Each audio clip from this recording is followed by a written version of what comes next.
असल में क्या है कि अधिकतर जगह भारतीय जनता पार्टी की सरकारें में राजनीति लाना नहीं चाहता,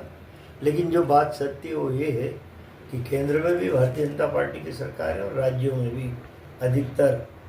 तो आरएसएस और भाजपा का एजेंडा है कि अनुसूचित जाति जनजाति के लोगों को बांट के रखो, इनको कभी पावर में मत आने, इनको कभी इनका अधिकार न मिले। ये एक घिनौना षड्यंत्र आरएसएस और भाजपा का चल रहा है। अब देखिए 12 राज्यों में हम एसटी कैटेगरी में हैं, कई राज्यों में हम ओबीसी में और कई राज्यों में जनरल कैटेगरी में। हम भारत सरकार से मांग करते हैं कि जाति जनगणना कराने से भारत की सरकार क्यों भाग रही है, क्यों पीछे हट रही है। जाति जनगणना जिस दिन ईमानदारी के साथ हो गई,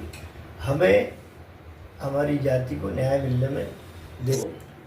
तो इसमें विशेष जो चर्चा का मुद्दा है वो एक तो संगठन में हमारे जो रिनिवेशन करना, एक तरह से परिवर्तन करना है, या जो पद और जो स्थितियां हमारी जो कमजोर कड़ियां हैं उनको दुरुस्त करना है, और साथ साथ हमारे जो दो बर्निंग मुद्दे हैं, एक तो खटिक जाति की जनगणना, जो सरकार की तरफ से जातिगत जनगणना की बात चल रही है, उस मुद्दे को हमको अपने कोर कमेटी की बैठक में रखना है। और वो कैसे हो, क्योंकि जो सरकारी आंकड़े अब तक के सेंसस में आए हैं उसमें हमारे समाज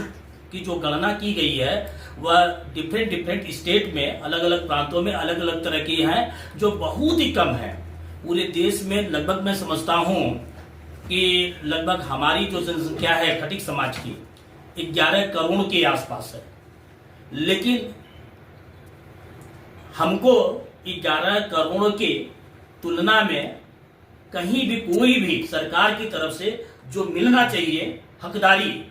वो हमको सरकार से नहीं मिल रही है, न सरकार में मिल रही है। मैं अनिल कुमार सरवालिया, प्रदेश अध्यक्ष अखिल भारतीय खटिक समाज 441 दिल्ली प्रदेश की ओर से मेरा एक शुभकामनाएं हैं कि कल हमारी जो बैठक 47वीं बैठक कोर कमेटी की हो रही है अखिल भारतीय खटिक समाज, जो पूरे भारतवर्ष का पुराना 1982 का संगठन है, जिसको हमारे पूर्वजों ने पूरी तरह अच्छी तरह से एकता के सूत्र में बांधने का प्रयास किया, उसका मैं एक छोटा सा नुमाइंदा हूँ। कल की जो बैठक है वो बहुत अहम है। हमारा जो खटीक समाज, जैसा कि हमारे शीर्ष श्री अनिल सोनकर शास्त्री जी महासचिव, श्री सज्जन वर्मा जी प्रधान अखिल भारतीय खटीक समाज जी ने उल्लेख किया कि हमारा समाज जो कि पूरे देश में लगभग 11-12 करोड़ के आसपास है, उसकी संख्या बहुत कम दर्शाई जा रही है, जो बहुत गलत है। मेरा वर्तमान सरकार से निवेदन है कि जहां भी खटीक समाज की जनगणना की जाए, क्योंकि हमें उचित अधिकार नहीं मिल रहा है। वो खटीक, चाहे वो अपने आप को गोत्रों में बटे हैं, चाहे वो कैसे भी हैं, लेकिन वो खटीक समाज के हिसाब से उनकी जाति की जाए, ना कि उनको विभिन्न वर्गों में बांटकर उनकी संख्या को कम प्रदर्शित की जाए, जैसा कि हो रहा है सरकार की तरफ से। मेरा दूसरा सरकार से निवेदन है, मोदी सरकार से, जैसा वो चाहती है सबका विकास सबका साथ। हमारा ज़्यादातर खटीक समाज जो कि पहले कांग्रेस के साथ था, अब काफ़ी बीजेपी को सपोर्ट कर रहा है, तो हमें जो कि हमारा जो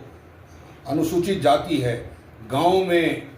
और हमारे कस्बों में और शहरों में जिसकी काफ़ी दुर्दशा है, जैसे हमारे शास्त्री जी ने कहा, जो कि बकरा और ये इसके अंग वगैरह बेचने का जो कार्य करते हैं, अपने सिरों पे ढोते हैं, महिलाएं इस तरह से अपना गुजारा करती हैं, उनकी शिक्षा की व्यवस्था नहीं है, उनकी रोजगार की व्यवस्था नहीं है, उनके शादी ब्याहों के लिए उनको इसलिए दिक्कत हो रही है क्योंकि उनको अछूत माना जाता है, और दूसरी तरफ उनको कई स्टेट के अंदर बैकवर्ड और कई जगह ओपन कैटेगरी में रखा गया है। एक ही देश, एक ही जाति, विभिन्न भागों में क्यों बांटा जा रहा है? ऐसा तो कहीं भी विश्व में नहीं होता है। अगर अखिल भारतीय नागरिक समाज की कोर ग्रुप की जो बैठक होने जा रही है, इसमें सबसे पहला और महत्वपूर्ण जो मुद्दा है वो जातीय जनगणना का है। हम पूरे देश में युवाओं के माध्यम से मैं अपील करना चाहूँगा कि हम एक ऐसा आह्वान आने वाले समय में करने जा रहे हैं, जिन प्रदेशों में हम अनुसूचित जाति में नहीं आते हैं उसके लिए माननीय प्रधानमंत्री, राष्ट्रपति और माननीय सामाजिक न्याय मंत्री से हम अपील करेंगे कि हमें अनुसूचित जाति में सम्मिलित किया जाए, और यही हमारा महत्वपूर्ण मुद्दा है।